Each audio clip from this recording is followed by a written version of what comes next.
Assalamualaikum warahmatullahi wabarakatuh.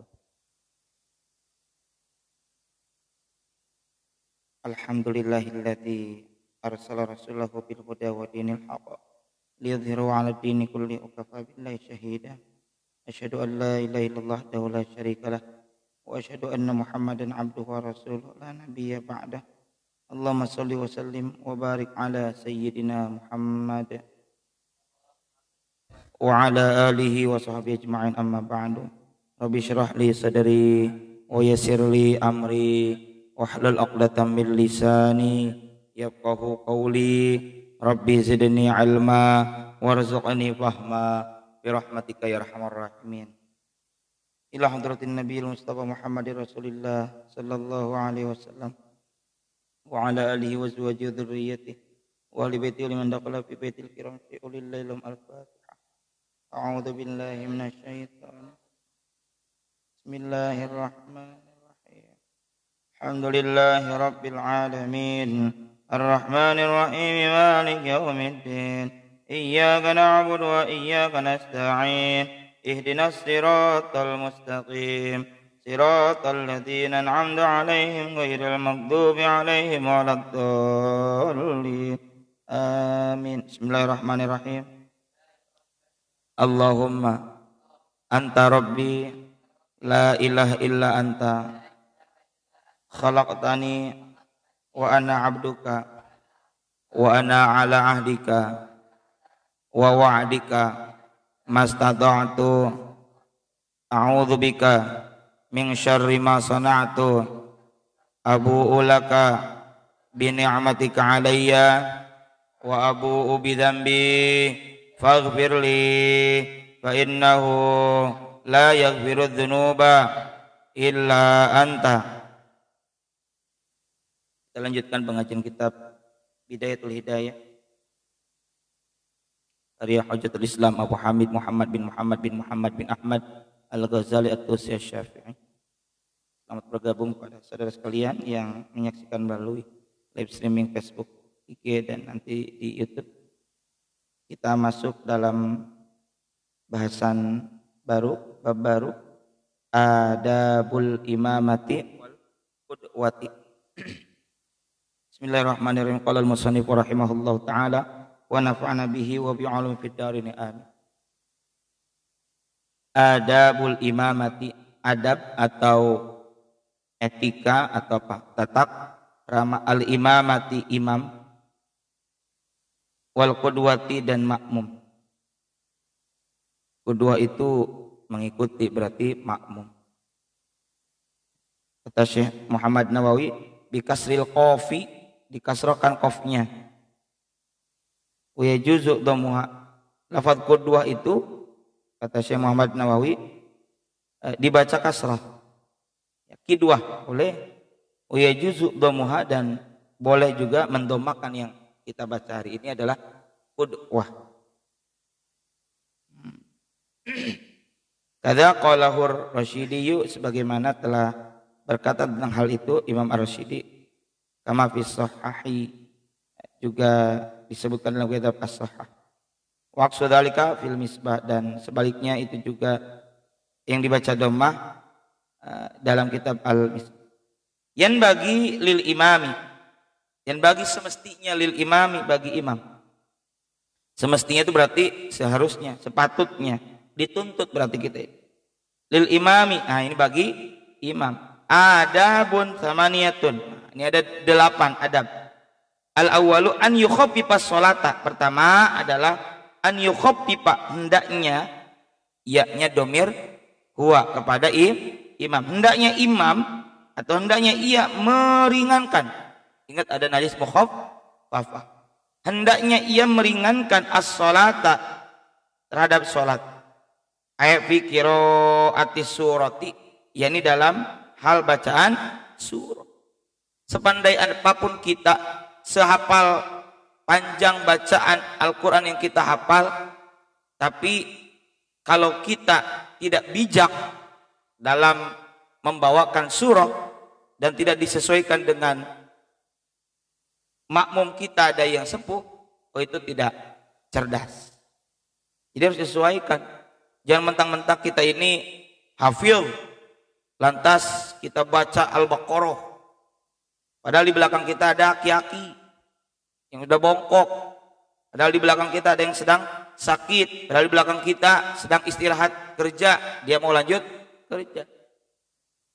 Kasihan lagi kalau ini baru belajar agama. Tadi panjang amat baca surah apa? Al-Baqarah, artinya sapi. Masya Allah. Besoknya, Pak Imam mau baca apa? Al-Fil. Apa itu? Gajah? Enggak deh. Sapi aja panjang apalagi gajah. Nah itu kan. Karena orang baru belajar ilmu agama. Gitu. Jadi ringanin tuh. Bacaan surah. Nah, kata Syekh Nawawi. Apa kata beliau? Wa in ruya annahu sallallahu alaihi wasallam, dan meskipun telah diriwayatkan bahwa Kangjeng Nabi Muhammad sallallahu alaihi wasallam qara'a, pernah membaca. Ini pelajaran nih. Nabi pernah membaca surah fi dzuhri, dalam salat zuhur, bitiwalil mufassali, dengan ayat yang panjang, al-mufassal, ila 30 ayatan, sampai 30 ayat. Wa fil asri binisbi dzalika, di waktu asar baca separohnya, berarti 15 ayat. Wa fil asri wa fil maghribi bi awakhir mufassal, di salat maghrib dengan surah-surah akhir mufassal. Tapi warwiya anna akhir salatin shalla Rasulullah sallallahu al-maghrib, dan diriwayatkan bahwa salat terakhir yang Rasulullah melakukan adalah salat maghrib. Ya. Nabi baca di beberapa kesempatan itu disesuaikan dengan kondisi makmum. Karena begini kata Nabi, idza shalla ahadukum, apabila salat salah seorang di antara kalian, bin nasi, dengan orang-orang, alias imam menjadi imam memimpin makmum. Idza, apabila salat ahadukum, salah seorang di antara kalian, berarti kalian menjadi imam, bin nasi, dengan orang-orang. Apa kata Nabi? Falyukhaffif, maka hendaklah ringankan.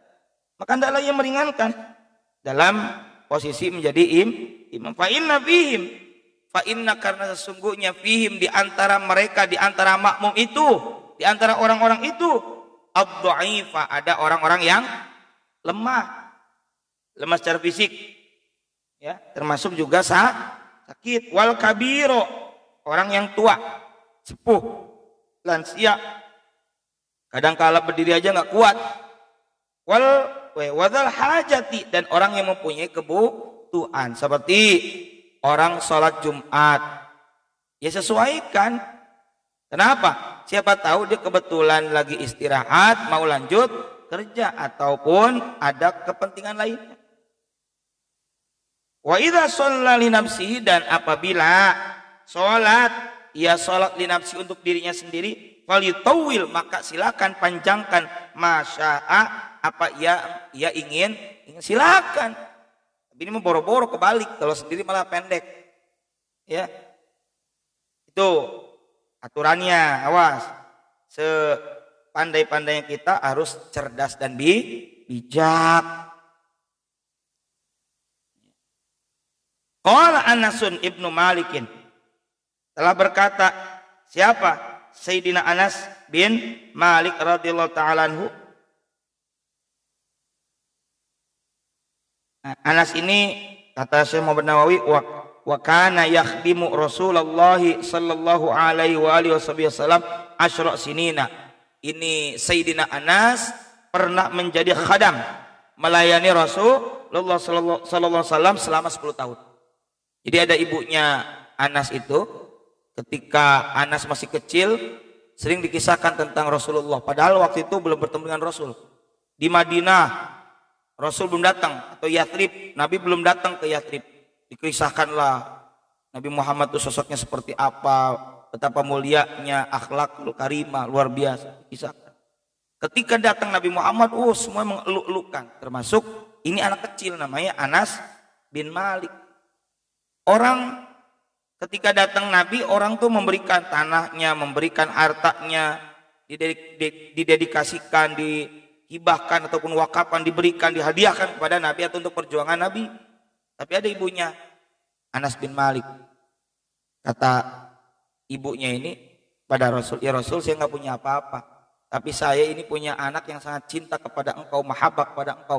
Aku dedikasikan, aku berikan semua apa yang menempel pada anakku untukmu. Akhirnya ini anak menjadi khadam, menjadi pelayannya Nabi Muhammad sallallahu alaihi wasallam. Maka wajar banyak sekali hadis yang diriwayatkan oleh beliau, sampai beliau ini didoakan oleh baginda Rasulullah Muhammad sallallahu alaihi wasallam. Berkah, ya Allah berkahilah hidupnya dan berkah pada anaknya, berkah pada hartanya. Sampai betapa berkahnya beliau Anas bin Malik ini adalah setahun orang mah mungkin punya kebun kurma, setahun sekali panen, beliau 2 kali panen. Ya berkah didoain sama Nabi, melayani Nabi 10 tahun. Jadi 10 tahun, mulai usia 10 tahun, ini Anas bin Malik dari kecil sudah mendedikasikan diri berkhidmat kepada Kanjeng Nabi selama 10 tahun, berarti sampai usia 20. Luar biasa, berkah. Usianya panjang, anak-anaknya juga keturunannya luar biasa, berkah. Makanya kita harus senang menjadi khadam ilmu dan ulama lillahi ta'ala. Karena kata Nabi apa? Wallahu fi aunil abdi maka al abdu fi auni akhihi. Allah senantiasa menolong hambanya selama hambanya menolong sesama saudaranya. Berkah. Makanya kenapa kita santri saling menolong satu sama lain, kemudian pekerjaan dilakukan oleh kita, dari kita, oleh kita, untuk kita, karena ada keberkahan di situ yang Allah berikan. Nah, apa kata Imam Anas bin Malik? Ma sallaitu, tidak pernah aku sholat. Artinya, aku tidak pernah sholat khalfa ahadin, di belakang ahadin salah seorang, sholatan halnya sholat, akhoffa yang lebih ringan, wala atamma dan tidak pula lebih sempurna, min sholati Rasulillahi sallallahu alaihi wa alihi wasallam, daripada sholatnya Kanjeng Rasul. Berarti bahasa lengkapnya begini, saya tidak pernah sholat di belakang siapapun yang lebih ringan dan tidak pula lebih sempurna. Pokoknya mah nggak ada yang lebih sempurna deh, nggak ada yang lebih ringan lagi kecuali di belakang Kanjeng Nabi. Kira-kira begitu. Di Makkah Al-Mukarramah, di Masjidin Nabawi, ya, kalau kamu mudah-mudahan insya Allah bisa merasakan sholat di sana. Karena saya selalu berdoa supaya santri ya ada bisa kesana, insya Allah, haji maupun umrah. Kalau di kita, saya dengar sih di sini pernah ya, ada imam sholat Jumat baca qul huwallahu ahad, ya. Tapi kan umumnya jarang.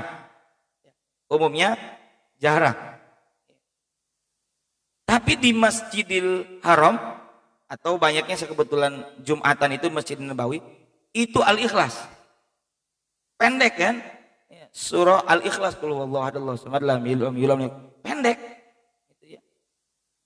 Nah, karena memang Rasul memberikan contoh begitu, yang nggak usah lama-lama. Walaupun dalam sholat Jumat itu sunnahnya ada yang kita baca surah Al-A'la dan surah Al-A'la dan Al-Ghasyiyah. Terus hafal, pokoknya para santri terus hafal juz amma lah, 37 surah itu. Jadi kata Imam Anas bin Malik, aku nggak pernah sholat di belakang siapapun yang lebih ringan dan lebih sempurna ketimbang Nabi.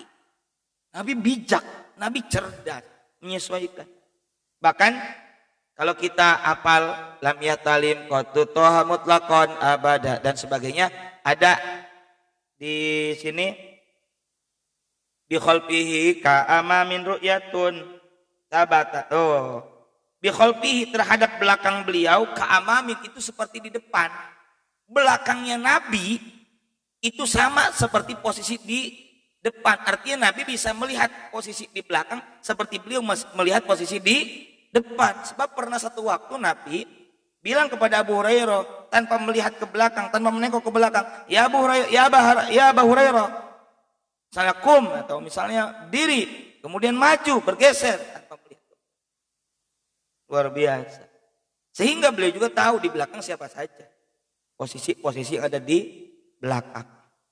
Luar biasa. Sehingga beliau pun menyesuaikan. Makanya jadi imam jangan mentang-mentang hafal surah-surah panjang, atau lebih parah lagi mentang-mentang di belakang ada calon mertua. Allahu Akbar.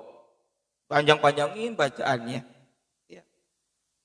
Satu, etika sebagai imam? Hendaklah ringankan bacaan sholatnya, bacaan surahnya. Pokoknya ringankanlah. Wa tsani la yukabbiru ayil imamu. Yang kedua yaitu la yukabbiru, tidak bertakbir. Siapa? Ayil imamu, imam. Malam yafrugh, selagi lam yafrugh, belum selesai. Lam kan belum, yafrugh selesai. Al muadzinu, muadzin minal iqamati, dari iqamah. Jadi yang mengumandangkan iqamah itu bagusnya yang tadi mengumandangkan azan. Begitu pula dalam sholat Jumu'ah, misalnya epul muadzin, kemudian dadum muraqti. Raqqa itu artinya tinggi, yang meninggikan, maksudnya yang mempersilahkan khatib naik ke mimbar. Dadum juga kan azan di situ. Nah, adapun iqamah itu bagusnya, utamanya adalah yang tadi jadi muadzin. Gitu.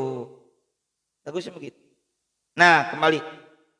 Imam tidak dulu bertakbir selagi belum selesai muadzin dari iqamah. Wa ma lam tastawi sufufu, wa ma, dan selama lam tastawi, belum lurus atau belum rapi, as-sufufu, barisan sholatnya si makmum. Maka kata Syekh Muhammad Nawawi, faltafitu yaminan, maka tafitu, maka hendaklah menoleh ini si imam yaminan ke sebelah kanan, wasimalan, dan ke sebelah kiri. Fa in ro'a khalalan, lalu jika ini imam melihat khalalan, ada ketidakteraturan, enggak rapi, amaro, ini imam memerintahkan bitaswiyati, untuk meluruskan shaf. Ditengok dulu ke belakang, jangan dulu takbir. Ya. Udah mah muadzin belum selesai iqamah, dia udah takbir duluan. Allah, beresin dulu. Itu si muadzin beresin dulu iqamah. Iqamah beres nih, jangan dulu takbir sebelum imam merapikan barisan sholat. Makanya sering ada imam yang mengatur shaf dengan bahasa Arab.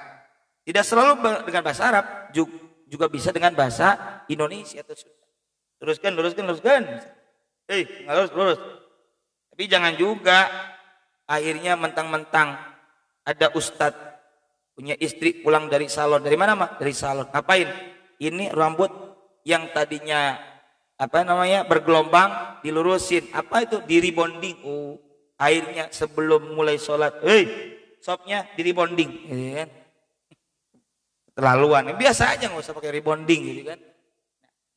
Jadi kalau Nabi bilang apa? Sawwu sufufakum fa inna taswiyatas sufufi min tamamis shalah.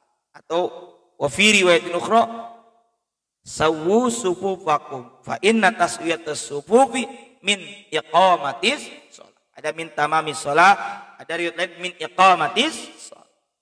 Sawwu. Dalam surah Yasin ada wasawaun alaihim a'ang, sama saja kepada mereka apakah kamu memberi peringatan atau kamu tidak memberi peringatan. Sawa itu sarwa ke. Sarwa itu bahasa Arab meureun sarwa. Ya. Rapikan. Ingat, kita pernah bahas bahwa merapikan shaf itu bukan rapat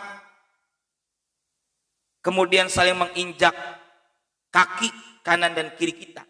Yang menjadi patokannya adalah dua bahu kita. Bahu kanan dan bahu kiri. Sehingga asal nempel saja, dan ketika kita itu duduk tawarruk, tasyahud akhir, itu nyaman, pas. Karena patokannya adalah ini, lebih lebar ini. Dan kita berdiri sesuai lebar tubuh kita. Jangan sampai saya nih lebar segini, kakinya lebar. Sesuaikan saja. Rapikan, sawu, luruskan. Rapikan. Sufufakum, sop atau barisan-barisan kalian. Inna taswiyatas sufuf, karena sesungguhnya apa itu? Rapinya saf min tamamis sholat. Satu riwayat begitu. Di antara kesempurnaan sholat. Wa fi riwayatin ukhra min iqamatis sholat. Termasuk pendirian sholat. Lalu bagaimana dalam kondisi pandemi seperti saat ini, ada yang renggang? Nah, itu beda lagi urusannya. Dalam rangka memutus penyebaran COVID. Wal muadzinu yuakhirul iqamata 'anil adhani biqadri isti'dadin nasi lis-shalah. Dan muadzin hendaknya menunda iqamah dari adzan dengan seukuran persiapan orang-orang untuk melakukan salat. Jadi kalau imam udah siap, makmum harus sudah siap. Bagusnya ketika sebelum iqamah itu jamaah sudah siap di tempatnya masing-masing. Tinggal merapikan saja, menyesuaikan. Kalau di Haramain wa'tadilu gitu doang udah. Tanpa harus luruskan, lurus. Kenapa? Li'annahu sallallahu alaihi wasallam, karena Kanjeng Nabi Muhammad sallallahu alaihi wasallam naha, beliau melarang an mudafa'atil akhbathaini, melarang salat dengan kondisi mudafa'atil akhbathaini, menahan dua najis, maksud kencing, awas. Jadi kalau kita pengen kencing, kencing aja dulu. Jangan sampai sholat tapi nahan kencing. Wa amaro, dan beliau memerintahkan bitakdimil asya'i, untuk mendahulukan makan malam, tolaban, untuk mencari liparogil kolbi, terhadap kelegaan hati. Jadi pentingnya mengkondisikan segala hal tadi supaya kita sholat ini tenang. Makanya ada keterangan apabila makan malam sudah disajikan dari waktu isya. Asya itu kan artinya makan malam. Isya berarti sholat isya. Makan malam sudah disajikan dan sholat isya sudah berkumandang azan, maka dahulukan makan malam. Itu kalau kondisinya lapar, dan itu pun jika makanannya sudah siap. Khawatir terganggu sholatnya. Allahu Akbar. Aduh, pedak. Nanti mengganggu. Silakan. Makanya dua hal ini makruh, ya. Dua hal ini makruh. Apa? Menahan kencing, termasuk BAB, ya. Termasuk juga apa tadi? Makan malam. Yang kedua, ya. Tidak dulu takbir sebelum selesai qomah dan meluruskan barisan atas. Wa tsalitsu yarfa'ul imamu. Yang ketiganya, yarfa'ul imamu, mengeraskan. Siapa al-imamu? Imam. Sautahu, suaranya. Susuit nanti ini bahasa Arabnya, sweet.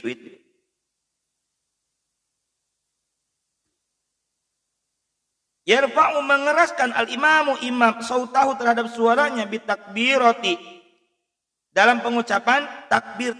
Ini jamak muannats. Wala yarfa'ul ma'mumu, dan tidak mengeraskan, maksudnya tidak boleh mengeraskan. Siapa? Makmum, sautahu, terhadap suaranya, illa, kecuali biqadri, sekadar atau ukuran, ma yusmi'u, bidomil ya, yusmi'u wa kasril mimi, yusmi itu bukan yusma. Wala yarfa'ul ma'mum, dan tidak boleh makmum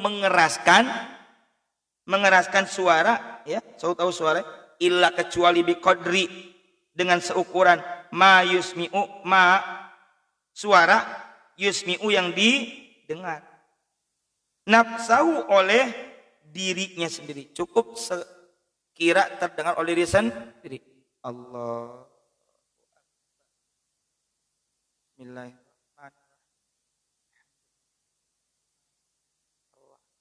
Cukup terdengar oleh dirinya sendiri, oleh si makmum. Wa yanwil imamul imamata, dan yanwi berniat siapa? Al imamu imam. Al imamata untuk menjadi imam. Artinya imam mesti berniat menjadi imam. Liyanalal fadla, untuk meraih keutamaan. Keutamaan apa? Fadlal jamaati, yakni mendapat keutamaan pahala berjamaah. Terus bagaimana kalau imam dia mimpin sholat zuhur, mimpin sholat maghrib atau yang 5 waktu, lantas yang 5 waktu dulu nih, lantas dia si imam tidak berniat jadi imam. Fa idza lam yanwi, maka apabila ia tidak berniat al imamata menjadi imam, sohat sholatuhu, maka sah sholatnya munfaridan sebagai sholat sendirian. Itu sholatnya sah, cuma kehitungnya sebagai sholat sendirian munfarid, kan sayang, nggak dapat pahala apa? Jamaah. Wasohat sholatul qaumi al makmumin, tapi sah sholatnya kaum al makmumin yang mereka bermakmum idza nawau al iqtida'a bi, apabila si makmumnya itu nawau itu kan berarti jamak ya. Apabila mereka berniat al iqtida'a, bermakmum bihi, dengan itu si imam. Contoh, epul imam, makmumnya aban, dadung, hilang, ketiga. Ini epul nggak niat jadi imam dalam sholat 5 waktu. Dalam sholat 5 waktu, ya ada beda lagi. Beda lagi dengan Jumatan, beda. Ini yang 5 waktu. Epul tidak berniat jadi imam, walaupun dia bilang usolli fardhu dzuhri 4 rakaatin mustaqbil qiblati adan imaman, tapi ketika dalam hati tidak berniat jadi imam. Kan yang paling penting di mana? Hati. Dia nggak niat dalam hati, nggak niat sebagai imam, maka epul hanya dapat pahala sholat sendiri, sholatnya sah. Terus yang 3 makmum tadi, kalau berniat makmuman dalam hati juga niat jadi makmum berjamaah, maka dapat pahala ya berjamaah. Wanalu, dan mereka di sini siapa? Makmum mendapat atau meraih fadlal qudwati, keutamaan bermakmum. Kalau jadi imam sholat Jumat, itu harus niat imam. Tanya, jadi imam sholat Jumu'ah itu gak main-main, jangan berisik. Fa'in tarokal makmumu, lalu jika makmum meninggalkan hadhihi niyata, meninggalkan niat ini, au syakka atau ragu-ragu fiha dalam berniat, wa taba'u fi fi'lin, tapi ia mengikuti imam dalam perbuatan, ya, au salamin atau salam ba'dan tidharin, setelah penantian tathirin yang lama, lil mutaba'ati, bagi suatu pengikutan, batalat sholatuh, maka batal sholatnya. Jadi jangan ragu-ragu, kudu yakin.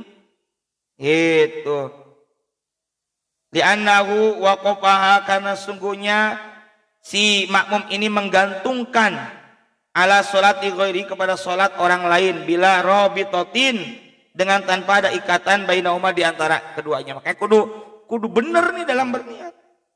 Warabi'u, dan adab yang keempat, yusirru bidu'ail istiftitahi. Yang keempatnya adalah imam yusirru, memelankan. Sir itu pelan. Bidu'ail istiftahi, dengan doa iftitah atau istiftah, wa ta'awudhi, dan ta'awud. Jadi kalaupun baca doa iftitah jangan keras-keras. Allahu Akbar, Allahu kabira walhamdulillahi katsir sampai selesai. Kemudian a'udzubillahi minasyaitonirrajim. Adapun bismillahirrahmanirrahim itu baru keras. Jadi baca doa iftitah, baca ta'awud itu sir alias pelan kalmun faridi seperti sholat yang sendirian. Ay wa kal makmumi aidon, yakni seperti makmum juga. Wa yajharu bil fatihati dan imam menjaharkan. Apa jahar itu? Mengeraskan bil fatihati terhadap bacaan surah Al-Fatihah wa surati dan surah ba'da setelah Al-Fatihah fi jami'i pada seluruh rakaat subhi 2 rakaat pertama, yakni as-subhi salat subuh wa ulatayil maghribi dan 2 rakaat pertama salat maghrib wal isya'i dan 2 rakaat salat isya, 2 rakaat pertama salat isya. Wa kadzalikal munfaridu dan begitu pula orang yang salat sendirian. Wa yajharu biqaulihi, nah dan menjaharkan ini imam biqaulihi amin dalam ucapannya amin fi sholatil jahriyati dalam salat jahar. Jadi kadang-kala nih ada imam siratal ladzina an'amta 'alaihim ghairil maghdubi 'alaihim waladdallin. Imam dimbae kagak baca amin. Yang amin malah dia persilain kepada makmum, padahal yang baca Al-Fatihah siapa? Imam. Mesti yang baca amin imam. Nah, makmum ngikutin. Ya, biar apa? Biar bareng dengan aminnya malaikat juga. Gitu. Makanya wa kadzalikal makmumu ala sahih dan seperti itu pula makmum ala sahih menurut pendapat yang sahih. Makmum juga baca amin. Nah, kalau dalam rukun makmum itu tidak diperkenankan bareng dengan imam, tapi untuk amin boleh enggak makmum bareng dengan imam? Boleh. Wa kadzalikal makmum, begitu pula makmum. Sawaun kana al-jam'u qalilan aw katsiran, sama saja keadaannya itu berjamaah sedikit ataupun banyak. Wa kadzalika li qiraati imamihi la li qiraati nafsi. Begitu pula itu ucapan amin untuk bacaan Al-Fatihah imamnya, bukan untuk bacaan Al-Fatihah diri sendiri makmum. Tapi katanya wala yusannut ta'minu, dan tidak disunnahkan pengucapan amin oleh makmum li qiraatil imami untuk bacaan Al-Fatihah imam di dalam fisirriyati dalam salat yang sunnah memelankan bacaan. Zuhur itu Al-Fatihah dibaca jahar apa sir? Sir. Misal kedengeran imam, padahal sir. Bismillahirrahmanirrahim. Kalau dia waladhdallin, ya kita enggak disunahkan baca amin. Wa in jaharul imamu bidzalika, meskipun itu imam menjaharkan bacaan waladhdallin kemudian amin.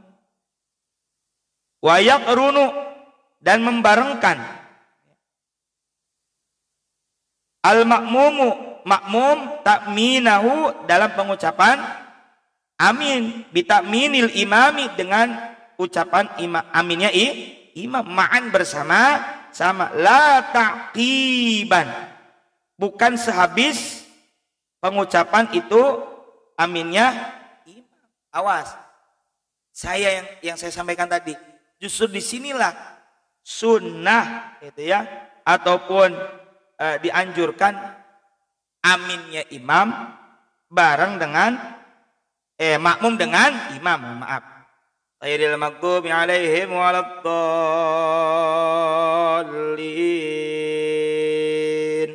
Jeda dikit. Amin. Aila ba'dahu wala qablahu, yakni tidak setelahnya, tidak juga sebelumnya. Jangan sampai belum waladdall udah amin, nah, enggak boleh. Atau setelahnya imam amin baru makmum amin, enggak begitu.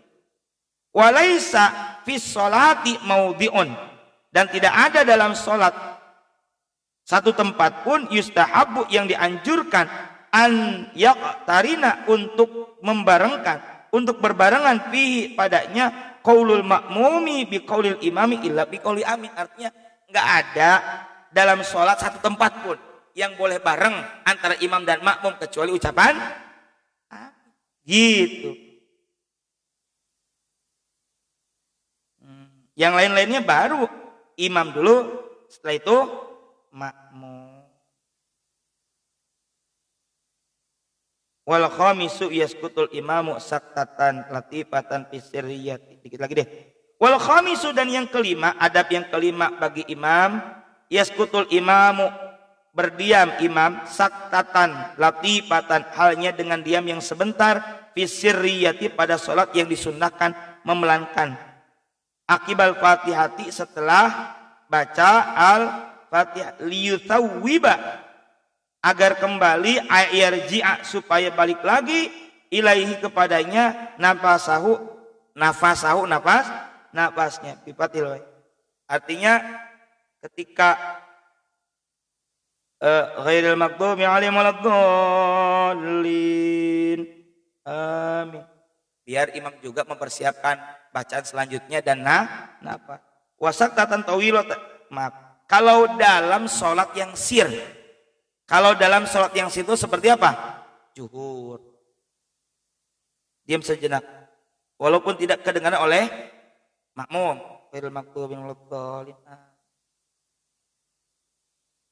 Nah, tapi wasaktatan tawilatan fil jahriyati, berdiam yang lama dikit. Enggak lama sih, lama dikit dari yang tadi, fil jahriyati, dalam sholat jahr, bi qadri qiraatil ma'mumil fatihati, dengan sekadar seukuran imam baca surah Al-Fatihah. Ghairil maghdubi alaihim waladdallin, amin. Kira-kira imam baca Fatihah nggak nyampe 1 menit lah. Kita juga mempersiapkan surah apa yang akan kita. Jadi ketika imam baca surah, makmum menyimak. Bi'tibaril wasatil mu'tadil, dengan perhitungan yang sedang, yang normal. Wa yaqra'ul ma'mumul fatihata fil jahriyati, dan makmum membaca al-fatihah fil jahriyati, dalam salat yang sunat mengeraskan bacaan, fi hadis sakati, ketika imam diam sejenak. Jadi makmum baca al-fatihah. Ingat, mau salat sendiri maupun salat berjamaah, makmum tetap wajib baca surah al-fatihah. Begitu dalam mazhab Syafi'i. Wa inna yaskutul imamu biqadri dzalika. Kenapa sih imam diam sejenak itu? Liyatamak kana minal istima'i, agar makmum memungkinkan minal istima'i, untuk apa? Istima', mendengar indah qiraatil imami, ketika pembacaan imam, ketika imam mau baca surah, makmum ikut menyimak. Itu kalau imam lupa bagaimana? Makmum bisa mengingatkan. Wala yaqra'ul ma'mumus surata fil jahriyati, itu dengerin. Dan tidak membaca siapa al-ma'mumu, makmum baca apa? As-surata, surah, fil jahriyati, dalam salat yang disunahkan mengeraskan suara. Contoh salat Isya. Makmum tidak membaca surah di salat yang jahar. Kenapa? Fadzalika makruhun, karena itu adalah makruh. Gitu, biar simak aja imam baca surah. Illa, kecuali ini dalam salat jahar ya. Idza lam yasma' sautal imami, apabila si makmum lam yasma', tidak mendengar sautal imami, suara imam, misalnya libu'dihi, karena jarak yang jauh tak kedengaran, au somamin, atau karena si makmum itu tuli itu, au sima'il sautin ghairi mafhumin, atau itu si makmum dengar suara yang tidak dipahami, nggak jelas. Baca surah aja sendiri deh, silahkan itu baca surah sendiri. Au israri imamihi walau fil jahriyati, atau imam suaranya pelan, boleh kita baca surah sendiri walaupun di sholat yang disunnahkan mengeraskan surah. Fayaqra'u nadban suratan, maka makmum disunnahkan membaca satu surah, fa'aktsaru, atau lebih, ila an yarka'al imamu, sampai rukunya imam. Kenapa? Li'anna sholata, karena sesungguhnya sholat, la sukuta, tidak boleh diam. Daripada diam karena tidak kedengeran suara si imam, ya silakan makmum baca surah daripada diem. Itu bi ghairil masyru'i, selain diam yang disyari. Gitu ya. kan jadi tahu. Walaupun kita sedikit menunda sholat, tapi yang kita bahas ini adalah ilmu tentang sholat. Kan jadi tahu tuh. Jadi alhamdulillah. Wallahu a'lam bishawab. Rabbana anfa'na bima 'allamtana. Rabbi 'allimna alladhi yanfa'una. Rabbi faqihna faqih ahlana. Wa qarabatil lana fi dinina ma'alil qadri wa dzakar. Wa hasbunallahu wa ni'mal wakil wa la haula wa la quwwata illa billahil aliyyil azim. Wa sallallahu ala sayyidina Muhammad wa ala alihi wasallam. Subhana rabbika rabbil 'izzati 'amma yasifun. Salamun alal mursalin walhamdulillahi rabbil alamin. Mohon maaf atas segala kekurangan kekurangan, semoga ada manfaat dan barokahnya. Wallahul muwaffiq ila aqwamit thoriq. Wassalamualaikum warahmatullahi wabarakatuh.